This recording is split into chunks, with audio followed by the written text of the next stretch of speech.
BEd या DElEd में पाठ योजना बनाने के लिए सबसे पहले कक्षा, विषय, छात्र, अध्यापक, विद्यालय, प्रकरण यानी टॉपिक, दूसरे साइड दिनांक, समयचक, समयावधि डालें। उसके बाद सामान्य उद्देश्य। सामान्य उद्देश्य में जैसे छात्रों में गणित के प्रति रुचि उत्पन्न करना, छात्रों में काल्पनिक शक्ति का विकास करना, छात्रों में मानसिक चित्रण उत्पन्न करना, छात्रों को गणित का दैनिक जीवन से संबंध स्थापित करना।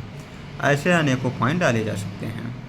उसके बाद आता है विशिष्ट उद्देश्य। विशिष्ट उद्देश्य मतलब कि इससे क्या प्रॉफिट होने वाला है, तो छात्रवृत्ति बना सकते हैं। छात्रवृत्ति के बारे में विस्तृत जानकारी प्राप्त करेंगे। उसके बाद शिक्षण विधि। शिक्षण विधि प्रश्नोत्तरी विधि व प्रदर्शन विधि गणित के लिए। उसके बाद सहायक सामग्री, शिक्षण सहायक सामग्री, चार्ट, डस्टर, मार्कर, गोलार्ध, कंगन वगैरह लिया जा सकता है आदि।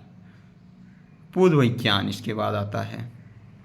पूर्व विज्ञान में छात्रवृत्ति के बारे में पूर्व विज्ञान रखते हैं। उसके बाद आता है पाठ प्रस्तावना। पाठ प्रस्तावना में 3 कॉलम होगा, क्रम संख्या, छात्र अध्यापक क्रिया, छात्र क्रिया।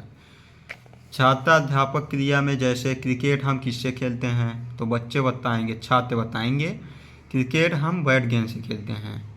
तो आगे गेंद की आकृति कैसी होती है, तो छात्र बताएंगे गेंद की आकृति गोलाकार होती है। छात्र अध्यापक पूछेगा गोलाकार आकृति को गणित में किस नाम से जानते हैं, तो छात्र बताएंगे गोलाकार आकृति को गणितीय भाषा में वृत्त कहते हैं। उसके बाद छात्र अध्यापक वृत्त में कितनी त्रिज्याएं होती हैं, तो मान लो कि छात्र नहीं बता पाएगा।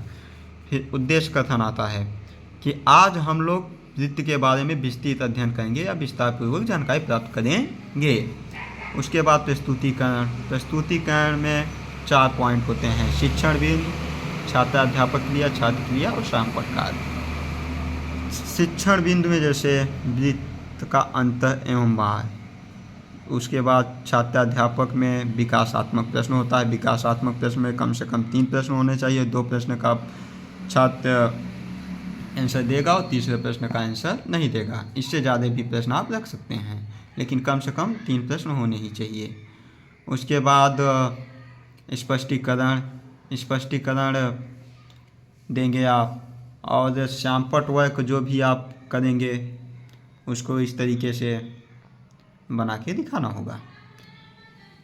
फिर आपका आएगा बोध प्रश्न। उसके बाद विकासात्मक प्रश्न, दोबारा 2 बार विकासात्मक प्रश्न होगा। विकासात्मक प्रश्न के बाद उसमें आप चार्ट का भी उपयोग कर सकते हैं। जैसे पहले आपने लिखा था शिक्षण सहायक सामग्री में चार्ट, तो ये चार्ट का इस तरीके से प्रयोग किया जाता है। उसके बाद स्पष्टीकरण, ये हो गया, ये हो गया श्यामपट्ट वर्क। ऐसे आप लोग करेंगे। फिर बोध प्रश्न। बोध प्रश्न के बाद पुनरावृत्ति प्रश्न, जिसकी बार बार जो प्रश्न बार बार दोहराए गए हों उसे पुनरावृत्ति प्रश्न कहते हैं, उसको डालेंगे। उसके बाद गणित में सत्य असत्य डाला जाता है। उसके बाद गृह कार्य होता है। उसके बाद आपका हस्ताक्षर, नीचे शिक्षण छात्र अध्यापक हस्ताक्षर और पर्यवेक्षक हस्ताक्षर।